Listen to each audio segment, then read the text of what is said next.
Thank you, Jesus. Thank you, Lord. Praise the Lord, everyone. I welcome you all in the precious and matchless name of our Lord Jesus Christ. దేవాది దేవుడు ఈరోజు మన మధ్యలో ఉన్నాడు. ఆయన మనతో మాట్లాడడానికి సిద్ధంగా ఉన్నాడు. నాకు తెలియదు, ఈ వాక్యము నేను ప్రిపేర్ అయ్యి చాలా రోజులైంది. బట్ ఈరోజు ఈ వాక్యాన్ని షేర్ చేసుకోవడానికి దేవుడిచ్చిన సమయము, నేను నమ్ముతున్నాను ఈ వాక్యము వింటున్న మీ అందరికీ జీవితంలో ఇది చాలా అవసరమని, ఇది అత్యంత అవసరమని. యునో, దేవుని వాక్యంలో ప్రతిదీ ప్రతి మనుషులకి అవసరమే. ప్రతి వాక్యము ఎంతో అవసరమైనదే. కానీ కొన్ని పరిస్థితుల్లో, కొన్ని సిచ్యువేషన్స్లో వెళ్తున్నప్పుడు, కొన్ని క్వశ్చన్స్కి ఆన్సర్ కావాలని మనము ఎదురు చూస్తున్న సమయంలో ఎక్కడికి మనకు జవాబు దొరుకుతుందంటే ఆయన వాక్యంలోనే. హల్లెలూయా. మన ప్రతి పరిస్థితికి తగ్గ వాక్యము, మన ప్రతి సిచ్యువేషన్స్కి తగ్గ, పరిస్థితికి తగ్గ వాక్యము మన దేవాది దేవుడు మనతో మాట్లాడడానికి సిద్ధంగా ఉన్నాడు. అయితే ఈరోజు ఈ యొక్క సమయమున దేవుడు మీతో మాట్లాడడానికి సిద్ధంగా ఉన్నాడు. నేను ప్రిపేర్ అయి ఉన్నాను, చాలా రోజుల నుండి అనుకుంటున్నాను, somebody needs this word. Hallelujah. Maybe ఈరోజు ఏదో క్యాజువల్గా చూస్తూ ఉండొచ్చు, ర్యాండమ్గా అలా మీరు చూస్తూ ఉండొచ్చు. బట్ పరిశుద్ధాత్మ దేవుడు ఆయన మీతో మాట్లాడడానికి సిద్ధంగా ఉన్నాడు. I think this is very needed word. Hallelujah. ఈరోజు ఈ జనరేషన్లో వెళ్తున్న యంగ్ జనరేషనే కానీ, లేదా దేవుని కోసం వాడబడాలి అని ఎంతమంది అయితే తాపత్రయపడుతున్నాడో, ఎంతమంది అయితే చాలా రోజుల నుండి ప్రార్థన చేసి ప్రార్థనకు జవాబు కోసం వెయిట్ చేస్తున్నారో, అయితే శుభవార్త, దేవుడు ఈరోజు మనతో మాట్లాడడానికి సిద్ధంగా ఉన్నాడు. అయితే నేను ఈరోజు మీతో షేర్ చేసుకోవాల్సిన వాక్యం ఏంటంటే, when it feels like God is doing nothing. హల్లెలూయా. మనకు చాలా పరిస్థితుల్లో అనిపిస్తుంది దేవుడు ఏం పని చేయట్లేదే అని.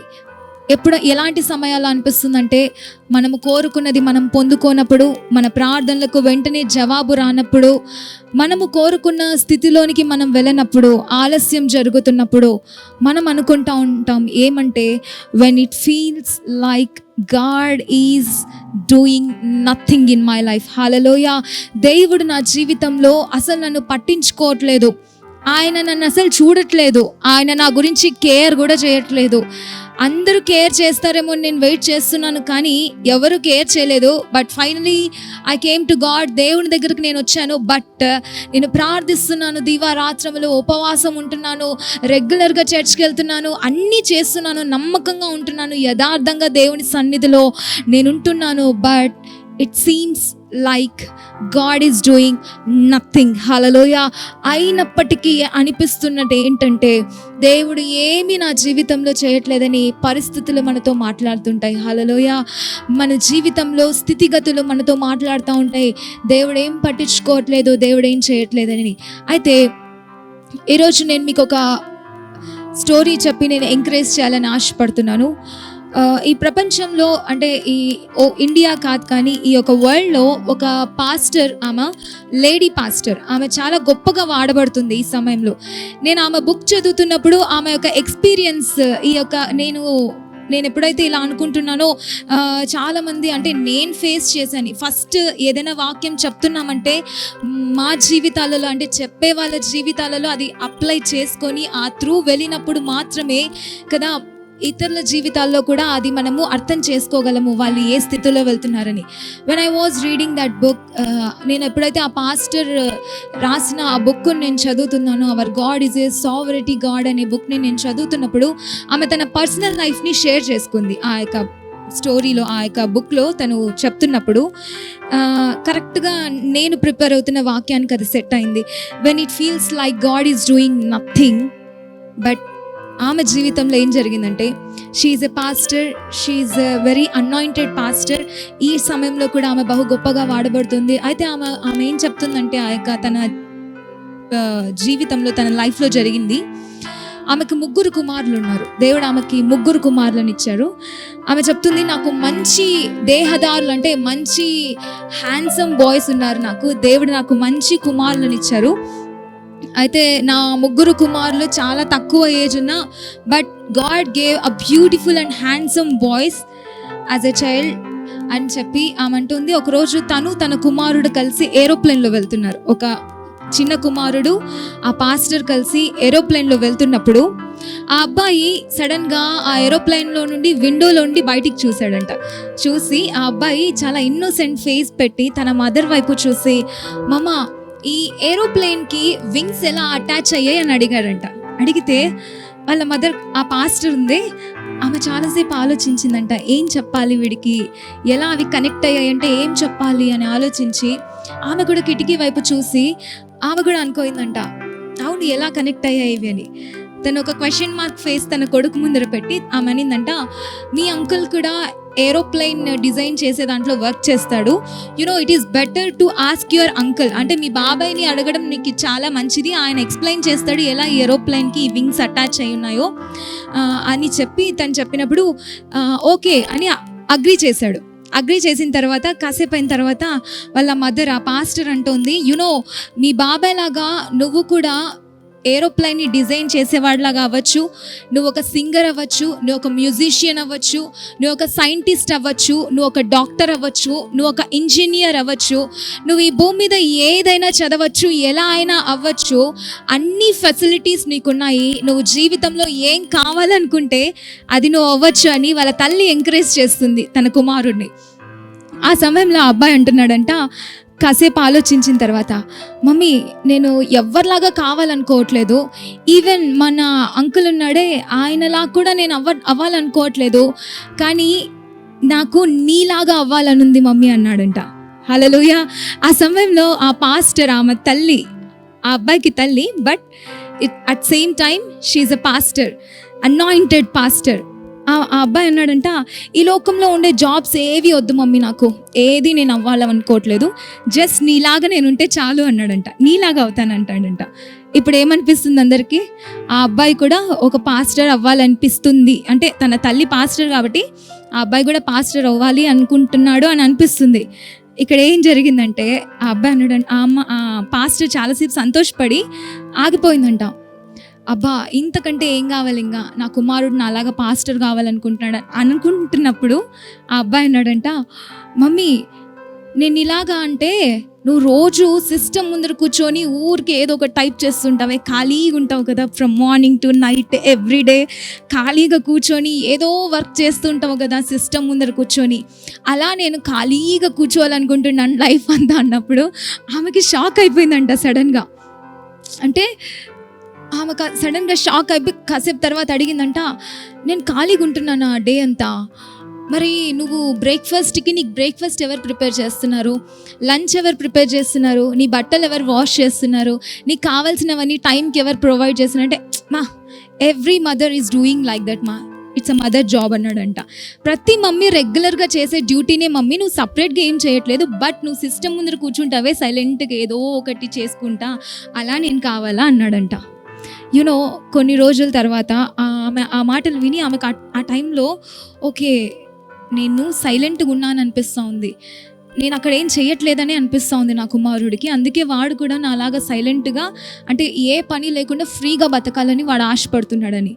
కొన్ని రోజుల తర్వాత అంటే ఈ అబ్బాయితో ఈ కాన్వర్జేషన్, ఈ ఏరోప్లేన్ జర్నీ అయిపోయిన తర్వాత ఒక 2-3 డేస్కి ఆమెకు ఒక మెయిల్ వచ్చిందంట. ఏమని ఉందంటే ఆ మెయిల్లో, ఆ మెయిల్ ఆ పాస్టర్ గారికి వచ్చినప్పుడు ఆమె ఇలా రాసిందంట, మీరు రాసిన ఆ బుక్ చాలా పబ్లిషింగ్ జరిగింది, అది చాలా అవార్డ్స్ విన్ అయింది, మీరు రాసిన ఆ బుక్ చాలామంది జీవితాల్ని మార్చేసింది, మీరు రాసిన ఆ బుక్ చాలామంది లైఫ్ని ట్రాన్స్ఫార్మ్ చేసింది, మీరు రాసిన ఆ బుక్ ద్వారా చాలామంది రక్షింపబడ్డారు, మీరు రాసిన ఆ బుక్ ద్వారా చాలామందికి రీకన్సిలేషన్ జరిగింది దేవునితో అని ఆమెను పొగుడుతూ రాసిందంట. ఆమె ఏమనిందంటే, న్యూయార్క్లో ఇది బెస్ట్ సెల్లర్గా ఈ బుక్ ఇప్పుడు సేల్ చేయబడతా ఉంది, మీరు రాసిన ఈ బుక్ చాలామంది జీవితాల్ని ప్రభావితం చేస్తూ ఉంది, now this is the one of the most best seller in the New York times అని ఆమె మెయిల్ చేసినప్పుడు వెంటనే వాళ్ళ కొడుకు ఏమన్నాడో అది గుర్తొచ్చిందంట ఆమెకి. ఆ లేడీ ఏం చేసింది, మెయిల్ చేసింది, ఏమని, మీరు రాసిన బుక్ న్యూయార్క్ టైమ్స్లో ది బెస్ట్ సెల్లర్గా ఉంది, అయితే తన కొడుకు ఏమన్నాడంట, నువ్వు పొద్దుటి నుంచి రాత్రి వరకు సైలెంట్గా కూర్చొని ఉంటావే, ఊరికి కూర్చొని ఉంటావే, అలాంటి జీవితం నాకు కావాలనిపిస్తుంది అని అన్నాడంట. ఇక్కడ నేనేం చెప్పాలనుకుంటున్నానంటే, sometimes it may seems like God is doing nothing. Hallelujah. ఆమె మార్నింగ్ నుండి ఈవినింగ్ వరకు సిస్టమ్ ముందర కూర్చొని ఏం చేసేదంటే బుక్ టైప్ చేసేది కదా, దేవుని వాక్యాన్ని ప్రజలకి పంపాలని, ప్రజలకి దేవుని వాక్యాన్ని వినిపించాలని, ఆ రెవల్యూషన్ నాలెడ్జ్ ఇవ్వాలని, ప్రజలు ఆ బుక్ చదివి దేవుని ద్వారా రీకన్సిల్ అవ్వాలని, దేవుడు ఎలాంటి వాడై ఉన్నాడో ఆమె తెలియపరచాలని ఏం చేసేదంటే మార్నింగ్ నుండి నైట్ వరకు ఆ సిస్టమ్ ముందర కూర్చొని దేవుని వాక్యాన్ని ఒక బుక్కులో ఆమె టైప్ చేస్తూ ప్రిపేర్ చేసేదంట. హల్లెలూయా. మనకేమనిపిస్తుందంటే చాలాసార్లు నేను చేసే ప్రార్థనకు జవాబు రావట్లేదు, నా మొర వినట్లేదు, చాలా పరిస్థితులు నా జీవితంలో నేను చూసుకుంటే ఎక్కడున్నది అక్కడే ఉంది అని. But God is orchestrating every chapter of our life. Hallelujah. మన జీవితంలో ప్రతి పరిస్థితిని చాప్టర్ బై చాప్టర్ ఆయన తన యొక్క సమయాన్ని, తన మనస్సుని, తన దృష్టిని అంతా వాటిపైన ఇన్వెస్ట్ చేసి మన దేవుడు ఏం చేస్తున్నాడంటే ఆయన ఖాళీగానే కనపడచ్చు. హల్లెలూయా. ఏం జరగట్లేదే అన్నట్టే ఉండొచ్చు. హల్లెలూయా. ఆ అబ్బాయి కనిపించింది, ఆ పాస్టర్ సిస్టమ్ ముందర కూర్చొని ఏం చేయట్లేదని అనిపించింది, కానీ ఒక్కరోజు ఆమె ఏం చేసింది అనేది బహిరంగంగా తెలియపరచబడింది. హల్లెలూయా. ఆమె సైలెంట్గా కూర్చోలేదు, బట్ తను ఒక బుక్ ప్రిపేర్ చేసింది. ఆ బుక్ దేశానికి ఆశీర్వాదకరంగా అది ఉంది, ఆమె సమయం వ్యర్థము కాలేదని ఆ అబ్బాయికి అర్థమైంది. ఈరోజు ఈ వాక్యం వింటున్న మన జీవితాలలో ఆ అబ్బాయికి ఎలా కనిపించిందంటే my mother is not doing anything but she was sit silently, she just sit and doing nothing but she is doing something for the world. Hallelujah. మనకు అనిపిస్తుంది దేవుడు ఊరికే ఉన్నాడు, నేను ప్రార్థిస్తున్నా, వెళ్తున్నా, వింటున్నా, ప్రయాసపడుతున్నా, ఏం చెయ్యట్లేదు అన్నట్టే ఉంటుంది. కానీ but God is crafting everything. Hallelujah. It takes time. Hallelujah. It takes too long. Hallelujah. But God is crafting something in our life. మనం దేని కోసం ప్రార్థిస్తున్నామో, దేని కోసము మనం ఆయన వైపు చూస్తున్నామో, దేని కోసం ఆయన దగ్గరికి పరిగెత్తుతున్నామో, ఆయన చాప్టర్ బై చాప్టర్ మన జీవితాన్ని క్రాఫ్ట్ చేస్తున్నాడంట, తన చేతులతో నిర్మిస్తున్నాడంట. హల్లెలూయా. హల్లెలూయా. అయితే ఈ రాత్రికాల సమయంలో దేవుడు మన పరిస్థితుల్లో ఫుల్గా ఎంగేజ్ అయి ఉన్నాడనే సత్యాన్ని మనం తెలుసుకోవాలి. ఎప్పుడైతే దేవుడు వెనుక పని చేస్తున్నాడు, దేవుడు మన యొక్క జీవితాలలో మన ప్రార్థన వెనుకల మనకు రావాల్సిన జవాబుని ఆయన వన్ బై వన్ నిర్మిస్తున్నాడు అని మనము అర్థం చేసుకున్నప్పుడు, ఆయన హృదయాన్ని మనం అర్థం చేసుకున్నప్పుడు ఈరోజు నువ్వు నేను రిలాక్స్డ్ లైఫ్ని జీవించవచ్చు. హల్లెలూయా. అందుకే నాకు దేవుని నేచర్స్ చాలా ఉన్నాయి, ఆయన క్యారెక్టర్స్లో చాలా ఉన్నాయి. Our God is a good God, our God is a lovable God, our God is a kind God. Hallelujah. చాలా క్యారెక్టర్స్ ఉన్నాయి. కానీ నాకేమనిపిస్తుందంటే, నాకు నచ్చే క్యారెక్టర్ ఏంటంటే our God is a sovereignty God. Hallelujah. Sovereignty అంటే సమస్తము ఆయన చేతుల్లో ఉందంట. ఏంటి sovereignty means? Everything in the hand of God. Hallelujah. ఆయన చెయ్యి దాటి ఏ పరిస్థితి పోదు అని అర్థము. సావరిటీ గాడ్, సమస్తమును సమకూర్చే దేవుడు మన దేవుడు ఎలాంటి వాడంటే ఆయన ప్రేమమయుడైనాడు. ఎప్పుడైతే మన దేవుడు సమస్తమును ఆయన చేతిలో ఉన్నాయి, ఆయన చెయ్యి దాటి ఏ పరిస్థితి పోదు అని మనము ఎప్పుడైతే ఈ సెన్స్ని కలిగి ఉంటామో, ఈ యొక్క సత్యాన్ని మనం తెలుసుకుంటాము, మన జీవితంలో మనము రెస్ట్ అండ్ పీస్ఫుల్ లైఫ్ని మనం అనుభవించగలము. Hallelujah. Sovereignty is his orchestrating of all that happens in time and eternity. అంటే నిత్యత్వంలోనికి మన జీవితంలో జరగాల్సినవి సమయంలో జరగడానికి ఆయన ప్రతిదీ క్రాఫ్ట్ చేస్తున్నాడు, ఆయన ప్రతిదీ ఆర్కెస్ట్రేట్ చేస్తున్న దేవుడు. హల్లెలూయా. ఆయన ఆది సంభూతుడై ఉంటున్నాడు. ప్రీ జెనెసిస్ ఇంకా ఆది కాండం ఇంకా ఆరంభము కాక మునుపే ఆయన ఉన్న దేవుడు. అందుకే ఆది కాండంలో 1వ అధ్యాయంలో ఆయన ఆల్రెడీ ఉన్న దేవుడు కాబట్టి ఆయన ఏమంటాడంటే let there be a light అంటాడు. ఆయనకు తెలుసు అక్కడ శూన్యం ఉందని. ఆయనకు శూన్యం ఉందని ఎప్పుడు తెలుసు? జెనెసిస్ చాప్టర్లో ఎంటర్ అయినాక తెలుసా? కాదు. జెనెసిస్ చాప్టర్ రాకముందే ఆయన ఆది సంభూతుడు అయి ఉన్నాడు. ఆయన సార్వభౌమ్యాధిపతి అయి ఉంటున్నాడు. హల్లెలూయా. ఆయన ప్రీ జెనసిస్ కంటే ముందే ఉన్న దేవుడు. అందుకే నేనేమని చెప్తానంటే, మన దేవుడు మన అంతాన్ని చూసిన తర్వాతే మనల్ని సృష్టించాడు. మన జీవితంలో ఎప్పుడు ఏం అడుగుతామో, ఎప్పుడు ఉపవాసం దేనికోసం ప్రార్థిస్తామో, దేనికోసం పరిగెత్తుతామో ఆయనకు తెలుసు. హల్లెలూయా. అందుకే మన దేవుడు సావరెటీ గాడ్ అని వాక్యము సెలవిస్తుంది. Thank you Jesus, thank you lord. మన దేవుడికి సమస్తమును ఆయన చేతిలో ఉంది. ఏది కూడా ఆయన చేయి దాటిపోయిన పరిస్థితి అంటూ ఏది లేదు. అందుకే మనము సామెతల గ్రంథము 46వ అధ్యాయము 10వ వచనంలో చూసుకుంటే అక్కడ సావరిటీ గురించి ఏం రాయబడుతుందంటే, God sovereignty means he is the ultimate authority and ruler over all creation, exercising supreme power and control over everything. Hallelujah. మన జీవితంలో మన ప్రతి పరిస్థితి మీద ఎవరి కంట్రోల్లో ఉందంటే దేవుని కంట్రోల్లో ఉంది. ఆయన కంట్రోల్ దాటి ఏ సిచ్యువేషన్ బయటికి పోలేదు. ఆయన చేయి దాటి ఏ పరిస్థితి పోలేదు. అందుకే ఈ వాక్యం ఏం సెలవిస్తుందంటే, he is the ultimate authority and ruler over all the creation. ఆయన చెప్పలేదు ఈ 2000 సంవత్సరాల ముందున్న వారికే, ఈ 2000 అంటే దేవునిలో ఇట్లున్న వాళ్ళే అట్లున్న వాళ్ళే కాదు. కానీ ఆయన ఏమంటున్నాడంటే, he is the ultimate authority and ruler over all the creation. Hallelujah. He is his absolute dominion and right to govern. Hallelujah. Encompassing both the creation. Hallelujah. అందుకే ఆయన ఎలాంటి దేవుడు అంటే, మన దేవుడు చేసే ఆశ్చర్య కార్యాలకి లిమిటేషన్స్ అంటూ లేవంట. మనం బౌండరీస్ పెట్టుకుంటాం, ఇంతవరకు చేస్తే చాలే ప్రభా, ఇది చాలే నా జీవితంలో, ఇది మాత్రమే చాలే అని. కానీ దేవుడు ఎలాంటి వాడంటే, ఒక్కసారి మనం ఆయన నమ్మితే, ఒక్కసారి మన పరిస్థితులను ఆయనకు అప్పగిస్తే, మన దేవుడు లిమిట్ లేకుండా మన జీవితాల్లో పనిచేసే దేవుడు. అందుకే మన దేవుడు ఎలాంటి వాడంటే, సావరిటీ God and providence God.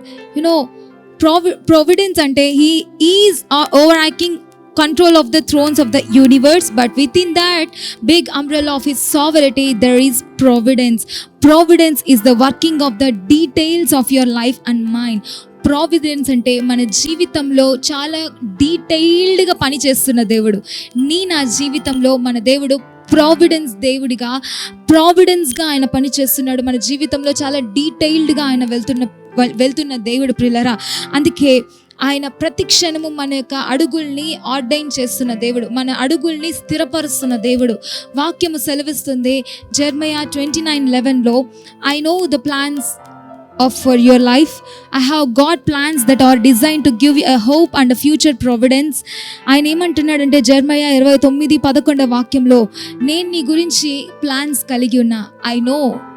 I know I have got plans that are designed to give you a hope and a blessed future. నీకు ఒక ఆశీర్వాదకరమైన జీవితాన్ని ఇవ్వడానికి నేను నీ పట్ల ఉద్దేశం కలిగి ఉన్నాను అంటున్నాడు. అందుకే ఎఫెసీయులకు రాసిన పత్రిక 2వ అధ్యాయము 10వ వచనంలో చూసుకుంటే, that we are his workmanship created in Christ Jesus for good works which God prepared beforehand. Providence means you can trust God with the stuffs of our life. He is orchestrating it all. మన దేవుడు ఎలాంటి వాడంటే, యేసుక్రీస్తుని సొంత రక్షకునిగా అంగీకరించిన వాళ్ళని దేవుడు వాక్యం ఏమని పిలుస్తుందంటే, మనం ఆయనతో జత పని వారము. మనల్ని బైబిల్ ఏమని పిలుస్తుందంటే, మనం ఆయనతో జత పని వారము. ఆయన మన జీవితాల్లో ఒక ప్లాన్ అంటూ కలిగి ఉన్నాడు. అయితే వాక్యం ఏం చెప్తుందంటే, నా జీవితంలో మెస్సప్ అయిపోయి ఉంటాయి, ఒక స్టఫ్ చెత్తలాగా అయిపోయి ఉంటుంది జీవితము. ఎటు పోవాలో అర్థం కాదు, దారులన్నీ ఒకటి మీద ఒకటి కన్ఫ్యూజన్ లైఫ్ ఉంటుంది. But still you can trust God in your tough situations, and you can trust God with the stuff of your life because he is orchestrating everything in our lives. Hallelujah. అందుకే మన దేవుడు ఎలాంటి వాడంటే, ఆయన sovereignty God. Even in the places when he seems and the seasons of our life, మన జీవితంలో మనకు అనిపిస్తూ ఉంటుంది ఒక్కొక్కసారి ఆయన ఎక్కడా పని చేయట్లేదే, ఆయన హస్తమే కనబడట్లేదే, కనీసం దాని ట్రేసెస్ కూడా మనకు కనపడవు. దేవుడు పని చేస్తాడనన్న ఏమంటారు, ఆ అవుట్లైన్ కూడా మనకు కనపడదు. కానీ ఆ సమయంలోనే నమ్మాలి అని దేవుని వాక్యం సెలవిస్తుంది. హల్లెలూయా. అలాంటి సమయంలో నమ్మినప్పుడు మన దేవుడు ఎలాంటి దేవుడు అంటే, ఆయన అద్భుతాలు చేయువాడు. ఈవెన్ మనం బైబిల్లో చూస్తే ఒక్కొక్క చాప్టర్లో దేవుడు ఒక్కొక్క విధంగా పనిచేశాడు కదా. ఆది కాండంలో క్రియేటివ్గా హీజ్ ఏ క్రియేటర్గా పనిచేశాడు. మనం చదువుకుంటే అన్ని గ్రంథాల్లో దేవుని గురించి రాయబడి ఉంటుంది, కానీ ఎస్తేరు గ్రంథంలో మాత్రం ఆయన నేమ్ మెన్షన్ చేయబడదు. But behind the screens he is working. Hallelujah. అందుకే దేవుని వాక్యంలో ఒక్కొక్క చాప్టర్లో దేవుడు ఒక్కొక్క విధంగా పనిచేశాడు. It remains the sovereignty and the providence of God right from the very beginning. In Genesis you can see the God, he is the breath of our life. Hallelujah. In Exodus he shows up as the passover lamb. In Leviticus he is our high priest. In Numbers he is the fire by night. In Deuteronomy he is Israel's guide. In Joshua he is the salvation of our choice. In Judges he is the Israel's God. Hallelujah. In Ruth he is the kinsman redeemer. In First and Second Samuel he is our trusted prophet. Hallelujah. In Kings and Chronicles we've seen him as a sovereign God. Hallelujah. In Ezra he is the true and faithful scribe. In Nehemiah he is the one who rebuilds the walls and he rebuilds our lives. Hallelujah. In Esther he is our encourage. In Job he is our timeless redeemer. In Psalms he is our morning song. In Proverbs he is our kingdom and he is our knowledge. Hallelujah. In Ecclesiastes he is a time and a season. Hallelujah. In Songs of Solomon he is a lover's dream. In Isaiah he is the prince of peace. Hallelujah. In Jeremiah he is the weeping prophet. In Lamentations he is the cry for Israel. In Ezekiel he is the call from sin. In Daniel he is the stranger that will show up in your fire. In Hosea he is forever faithful. In Joel he is the spirit's power. In Amos he is the strong arms that carry. In Obadiah he is the Lord our Savior. In Jonah he is the great missionary. In Micah he is the promise of peace. In Habakkuk and Zephaniah he is the one that brings revival. In Haggai he restores everything that has been lost. In Malachi and the end of the chapter in Zechariah he is our fountain. Hallelujah. పాత నిబంధన గ్రంథంలో ఆయన ఒక్కొక్క చాప్టర్లో తనని తాను reveal చేసుకున్న దేవుడు. ఆ తర్వాత మన దేవుడు ఎలాంటి వాడంటే ఆయన నీతిమంతుడును దయాళుడై ఉన్నాడు. ఆయన రెక్కల కింద నీకు నాకు ఆశ్రయం ఇచ్చిన దేవుడు. ఆయన పాత నిబంధన గ్రంథంలో తనని చూపించుకున్న దేవుడు. ఆ తర్వాత కొత్త నిబంధనలో ఆయన ఏమై ఉన్నాడంటే because you them a little time wait about 400 years and in Matthew, Mark and Luke and John you will find out our God is not just God, he is our Messiah. Hallelujah. And in spirit filled book of Acts he is the raining fire from heaven. In Romans he is the grace. In Corinthians he is the power of love. In Galatians he is freedom from the curse of sin. In Ephesians he is our glorious treasure. In Philippines he is the servant's heart. In Colossians he is God and the Trinity. In Thessalonians he is our calling king. In Timothy, Titus and Philemon he is our meditator and our faithful pastor. In Hebrew he is the everlasting courage. In James he is the one who will heal you when you are in sick. In Peter he is our faithful shepherd. In John and Jude he is the lover coming from for his bride. In Revelation chapter, in last chapter we can see our Lord in the very end. He was, he is and he will always be. He is the first, he is the last and he is the beginning and he is the end. Hallelujah. మన దేవుడు ప్రతి book లో ప్రతి page లో ప్రతి చోట తనని తాను కనపరుచుకున్న దేవుడు. మనకు ఇన్ ఫ్రంట్ ఆఫ్ ఏమి కనిపించకపోవచ్చు, ఆయన ఏం చేయట్లేదు అనిపించకపోవచ్చు, కానీ ప్రతి ఒక్క అడుగును ఆయన ఆర్కెస్ట్రేట్ చేయబోతున్నాడు. హల్లెలూయా. ఒక రోజు రాబోతుంది. మనం బైబిల్ గ్రంథము మొదటి సమూయేలు 9వ అధ్యాయం 22వ వచనము నుండి 24 వరకు చదివితే అక్కడ సౌలు ఉన్నాడు. సౌలు తన తండ్రి సౌలుకు ఒక పని ఇచ్చి పంపిస్తాడు. ఏమంటాడంటే, గాడిద తప్పిపోయింది, నువ్వు వెళ్ళి ఆ గాడిదను వెతుకు అని సౌలు తండ్రి సౌల్ని పంపించినప్పుడు ఇంకా సౌలు అప్పుడు రాజుగా ఎన్నుకోబడలేదు. కానీ దేవుడు ఇజ్రాయెల్ యొక్క మొరలు విని ఉన్నాడు. సమూయేలుకి చెప్పి ఉంటాడు దేవుడు ఆల్రెడీ, సౌలును నువ్వు అభిషేకించు, సౌలు రాజుగా ఎన్నుకోబడతాడని. అయితే ఆ సమయంలో ఏం జరిగిందంటే, ఎప్పుడైతే తన తండ్రి గాడిద తప్పిపోయింది, నువ్వు వెళ్ళి గాడిదని వెతుకు అని ఆ యొక్క చాప్టర్లో చదివితే మనకు అర్థమవుతుంది. ఆ మాటకి సౌలు ఒబే చేస్తాడు. సౌలు ఒబే చేసి ఏం చేస్తాడంటే, ఏ పనైనా సరే, ఇది గాడిదని వెతకడమే కాదు, గాడిద ఎందుకు తప్పిపోయింది, నేను ఎందుకు వెళ్ళి వెతకాలని ఆయన క్వశ్చన్ చేసుకోలేదు. కానీ ఆయన చెప్పిన మాటకు ఒబే చేసి ఆయన ఆ మాటని అంగీకరించి గాడిదని వెతకడానికి వెళ్ళాడంట. హల్లెలూయా. విచిత్రం ఏం జరిగిందంటే, కొన్నిసార్లు డాంకీస్ మన డెస్టినీ హెల్పర్స్గా ఉండొచ్చు. ఏ చిన్న వ్యక్తి అయినా, ఏ పెద్దవాళ్ళైనా, ఎవరైనా కూడా మనకు తెలీదు ఎప్పుడు ఏ సమయంలో ఏం జరుగుతుందో. ఆ యొక్క బైబిల్లో మనం ఆ సౌల్ జీవితం చదువుకుంటే, డాంకీ ఏమైందంటే, అక్కడ డాంకీని వెతకడానికి వెళ్ళాడు సౌలు తప్పిపోయిందని. బట్ సౌలుకి ఎంతసేపటికి ఆ గాడిద దొరకలేదు. కానీ పోగా ఏమంటున్నాడంటే తన యొక్క సైనికులతో, గాడిద ఎట్లా దొరకలేదు, నా తండ్రి నా కోసం వెయిట్ చేస్తూ ఉంటాడు, మనం వెళ్ళి పోదాం పద ఇంటికి అని అన్నప్పుడు, ఆ సైన్యంలో ఆ గుంపులో కొంతమంది అంటారంట, సమూయేలు అనే గొప్ప ప్రవక్త ఎంటర్ అయినాడు మన సిటీలో, ఒకసారి ఆయన దగ్గరికి వెళ్ళొద్దామా అని అంటే, సరే పద అని సౌలు వెళ్తాడు. సౌలు వెళ్తున్నప్పుడు తన యొక్క కొంతమందిని తీసుకుని వెళ్తున్నప్పుడు అక్కడ ఒక వ్యక్తిని అడిగాడంట, సమూయేలు గారు ఉన్నారా అంటే ఆయన ఉన్నాడు అన్నాడంట. అయితే సౌలు రాకముందే సమూయేలుతో దేవుడు మాట్లాడింటాడు. ఏమనంటే, సౌలు రాబోతున్నాడు, ఒక గాడిదని వెతుక్కుంటూ సౌలు రాబోతున్నాడు, ఆయన వెతుక్కుంటూ గాడిద నిమిత్తమే వస్తాడు. కానీ ఆయన వెతుక్కుంటూ గాడిద కోసం వెళ్ళాడు. కానీ ఆయన రిటర్న్ వెళ్ళేటప్పుడు ఎలా వెళ్ళాడు తెలుసా? ఒక రాజుగా అభిషేకింపబడి వెళ్ళాడు. హల్లెలూయా.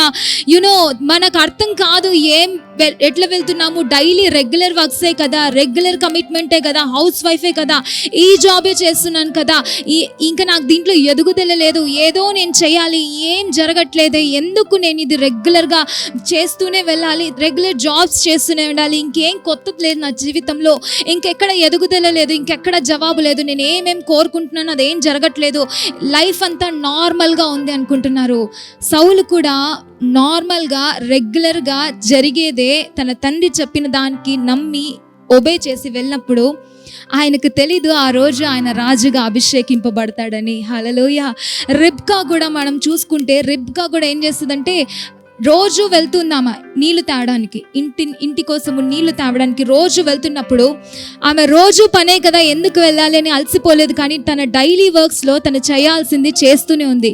ఏదైనా దేవుడు మనకు వర్క్ ఇచ్చాడంటే అందులో నమ్మకంగా మనం చేయాలి.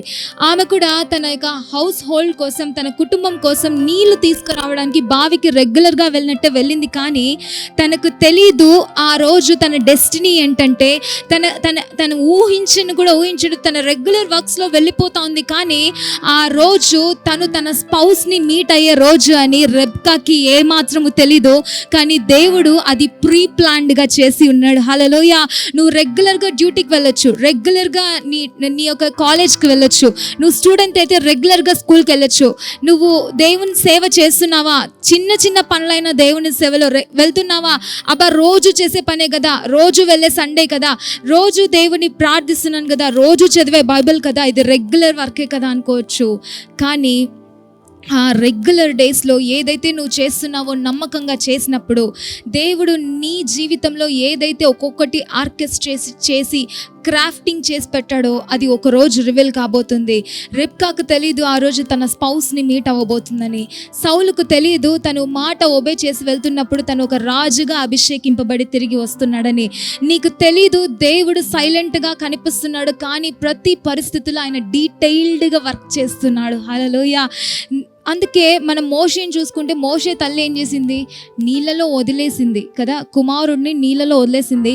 కానీ తన తల్లికి తెలీదు, మోషేకి తెలీదు, తన శత్రువు కుటుంబంలో పెంచబడే ఇజ్రాయేలు యొక్క రిడీమర్గా ఆయనని దేవుడు వాడుకోబోతున్నాడని ఆమె తల్లికి తెలీదు, రిబ్కాకు తెలీదు. రోజు నీళ్లు తెస్తున్నాను కదా అని తనకు తెలీదు ఆ రోజు తన భర్తని తను మీట్ అవ్వబోతుందని. హల్లెలూయా. సౌలుకు తెలీదు, గాడిదని వెతుక్కుంటూ వెళ్తున్నాడు, కానీ రిటర్న్ వెళ్ళేటప్పుడు ఎలా వెళ్ళాడంటే రాజుగా అభిషేకింపబడి వెళ్ళాడు. హల్లెలూయా. మన డెస్టినీ హెల్పర్స్కి ఆల్రెడీ దేవుడు అన్ని సిద్ధం చేసి పెట్టాడు. మనము చేస్తున్న రెగ్యులర్ వర్క్స్ అవి చిన్నవైనా పెద్దవైనా నమ్మకంగా చేసినప్పుడు దేవుడు సైలెంట్గానే కూర్చున్నట్టు కనిపిస్తుంది కదా. మన దేవుడు సైలెంట్గానే కూర్చున్నట్టు కనిపిస్తుంది. ఆ అబ్బాయికి ఎలాగైతే ఆ పాస్టర్ సైలెంట్గా ఉన్నట్టు కనిపిస్తుందో, కానీ ఒక రోజు వచ్చింది, ఒక టైం అంటూ వచ్చింది, ఆ అబ్బాయికి తెలిసింది తన తల్లి సైలెంట్గా కూర్చోలేదు, కానీ ఒక దేశానికి దీవెనకరంగా ఉందని. ఈరోజు నువ్వు చేస్తున్న ప్రార్థనలు, వెళ్తున్న సమయంలో దేవుని కోసం కేటాయిస్తున్నవి ఏది కూడా ఆయన మర్చిపోలేదు. కానీ ఈ రెగ్యులర్ వర్క్స్ చేస్తుండగా Lord one day will open a huge big doors for us. Hallelujah. ఒక్కరోజు రాబోతుంది, నీకు తెలీదు, నువ్వు డైలీ వర్క్స్లోకి వెళ్తున్నట్టే ఉంటుంది, కానీ సడన్గా ఒకరోజు మన మినిస్ట్రీ ఓపెన్ అవబోతుంది. హల్లెలూయా. నువ్వు కూర్చొని దేవుని వాక్యం రాసుకుంటానే ఉండొచ్చు, నువ్వు వాక్యం వింటుంటానే ఉండొచ్చు, నువ్వు దేవుని సేవలో పని చేస్తుంటానే ఉండొచ్చు, రెగ్యులర్గా సెల్ గ్రూప్స్కి వెళ్తుండొచ్చు, రెగ్యులర్గా నీ జాబ్స్కి వెళ్తుండొచ్చు, రెగ్యులర్గా నువ్వు హౌస్ వైఫ్గా ఏ పనైనా చేస్తుండొచ్చు, రెగ్యులర్గా నువ్వు కాలేజ్కి స్టూడెంట్లానే వెళ్తుండొచ్చు, కానీ ఒక్కరోజు ఉంది, one day already God ordained. Hallelujah. Already God orchestrated that day. Hallelujah. Already God crafted that day for us. Hallelujah. Already అది సిద్ధపరిచాడు. రెగ్యులర్గా వెళ్తున్న దాంట్లో నమ్మకంగా వెళ్ళినప్పుడు ఏమవుతుందంటే మనకు తెలీదు ఏ రోజు మన దినము. హల్లెలూయా. అయితే నమ్మకంగా దేవుని వైపు చూసినప్పుడు ఆమె ఆ రోజు సైలెంట్గానే అనిపించింది, కానీ తర్వాత ప్రపంచానికి తెలిసింది ఆమె ఏం చేసిందో ఆ గంటలు. ఈరోజు నువ్వు నేను రూమ్లో కూర్చొని ఏడుస్తూ ప్రార్థించవచ్చు, కానీ దేవునికి తెలుసు ఒకరోజు ఆయన ద్వారములు తెరిచేవాడని. Hallelujah. When it seems like God is doing nothing, in that time you have to come close to the God.